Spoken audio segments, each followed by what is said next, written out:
Salut à tous les amis, c'est Joverclock, j'espère que vous allez bien, que vous avez la patate. On se retrouve aujourd'hui pour parler de cette nouvelle config AMD, cette nouvelle config full AMD, puisqu'on va utiliser du Ryzen et aussi du GPU de chez AMD, donc la 480. Alors pour ce qui est du CPU, on va rentrer dans le vif du sujet tout de suite.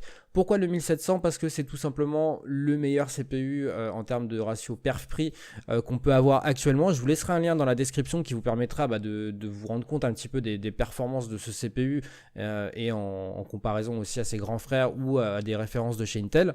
Donc voilà pourquoi je l'ai choisi. Donc c'est du Ryzen, on a 20 MO de cache, c'est en socket AM4, donc les nouvelles cartes mères, en tout cas le nouveau socket de chez AMD. Pour ce qui est de la carte mère, ce qui est plutôt sympa là-dessus, c'est que les CPU sont éligibles à l'overclocking. Du coup on peut choisir du B350 et ça marche parfaitement.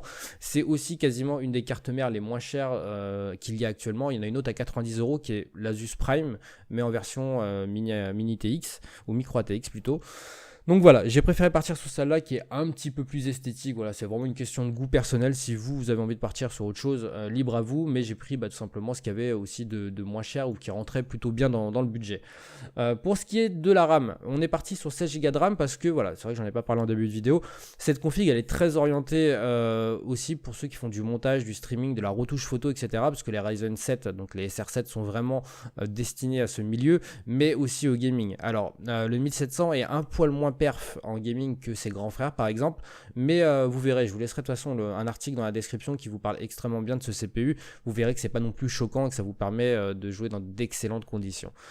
Pourquoi 16 Go de RAM? Tout simplement parce qu'on va s'en servir pour faire pas mal de choses de ce genre là, donc du montage, de la retouche par exemple, et que les prix en fait sont tellement chers maintenant que de mettre de la 3000 MHz ça vous coûte que 2 ou 3 € de plus que de prendre de la 2400. Donc autant prendre ce qu'il y a de mieux, vu que de toute façon vous allez raquer pour la RAM, autant injecter encore 2-3 € et avoir ce qu'il y a de mieux, même si c'est pas forcément super utile en soi. Pour ce qui est du système de refroidissement, le BeeCoed Pure Rock, on aurait pu s'en passer théoriquement, mais si vous overclockez un petit peu, alors je vous dis un petit peu parce que vous le verrez aussi que les Ryzen ne sont pas forcément des monstres d'overclocking, en tout cas pas forcément stable, en tout cas sur pas mal de points. Vous pouvez partir sur ce BeeCoed Pure Rock, ça suffira très largement. Vous pouvez aussi considérer le système de refroidissement natif comme une bonne solution. Ça c'est vraiment à vous de voir si vous voulez gratter 35 € ou si vous voulez mettre un petit peu plus par exemple. C'est tout à fait possible. Pour ce qui est du TDP, je crois que le 1700 est annoncé avec 65 watts. En réel, il est plus dans les 95 watts si je vous dis pas de bêtises. Donc voilà, le système de refroidissement n'est pas forcément obligatoire, mais c'est quand même un petit plus. Pour ce qui est du GPU, on part tout simplement sur la 480 8 Go de chez MSI qui est pratiquement un des meilleurs modèles et en tout cas un des modèles les moins chers en ce moment, donc autant en profiter. Alors j'utilise le Configomatic parce que j'aime bien Top Achat, vous le savez, pour plein de raisons et je vous le cache jamais, je suis affilié aussi avec eux, mais si vous trouvez moins cher ailleurs, je vous invite vraiment à essayer d'avoir les meilleurs prix et de prendre tout simplement en fonction de votre budget, essayer de gagner quelques euros, autant les avoir dans sa poche plutôt que de les donner ailleurs. C'est voilà, un GPU qui est costaud, qui fera de la 1080p sans aucun souci, de la 2K ça passe aussi. Et ça nous permettait de créer une config full AMD, c'est largement possible aujourd'hui, donc c'est plutôt une bonne chose. Voilà pourquoi cette 480. Si vous êtes pro Nvidia et que vous avez envie d'aller taper de la 1060 ou de la 1070 en augmentant un peu le budget, libre à vous, ça sera pas forcément non plus un mauvais choix. Pour ce qui est du système de stockage, vous le savez, moi SSD sur des configs à 1200 €, c'est une évidence. En 2016 ça l'était déjà, en 2017 ça l'est encore plus. J'espère que pour vous il est acquis aujourd'hui que le SSD c'est la vie et que c'est quasiment obligatoire, donc on reste là-dessus. Pour ce qui est du 275 Go, donc la capacité, 120 Go ça devient vraiment trop limite du fait des OS qui sont assez gros et assez importants, puisqu'on est quasiment sur du 40-50 Go pour l'OS. Si vous rajoutez un GTA 5 par exemple, on sature quasiment en fait un SSD, donc autant prendre un petit peu plus. C'est vrai que ça coûte un petit peu cher en ce moment dû à la flash, etc. Mais au moins voilà, vous aurez un petit peu plus de marge et ça sera un petit peu plus agréable à l'utilisation que de devoir supprimer à chaque fois un jeu ou un fichier, etc. Donc voilà pourquoi mon choix s'est arrêté là-dessus, pardon.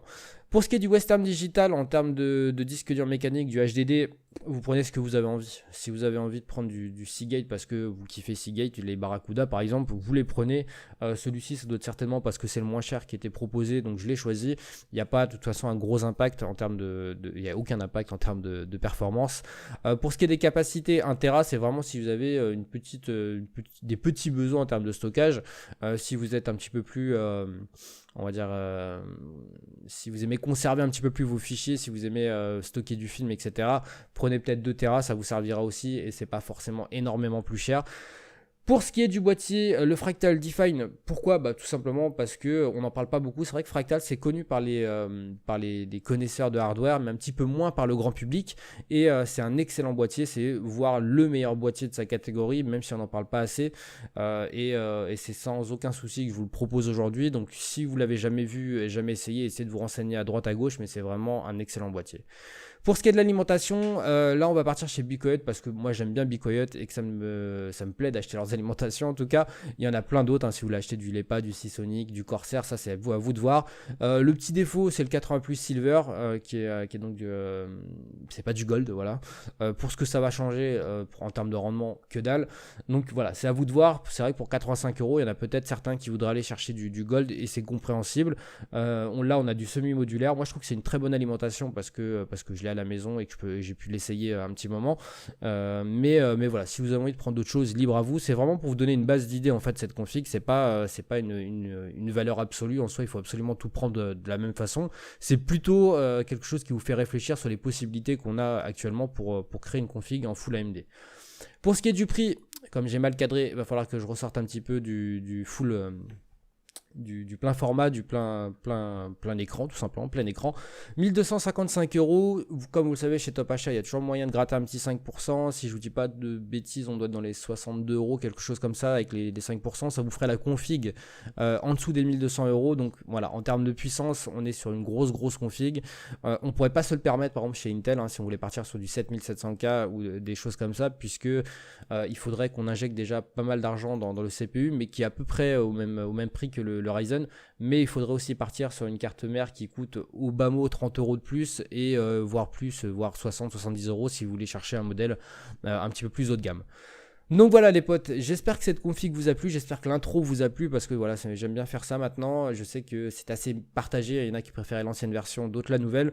En tout cas, j'espère que cette vidéo vous plaira. Si c'est le cas et que vous avez survécu jusqu'aux 10 minutes qu'il doit y avoir à peu près, n'hésitez pas à me le dire dans les commentaires. N'hésitez pas à me dire si vous auriez changé des choses ou apporté des modifications. N'hésitez pas à me laisser un petit like, à partager sur les réseaux sociaux, ça aide beaucoup la chaîne, mais ça vous le savez déjà tous très bien. Sur ce, passez une bonne soirée, amusez-vous bien. Ciao, ciao tout le monde.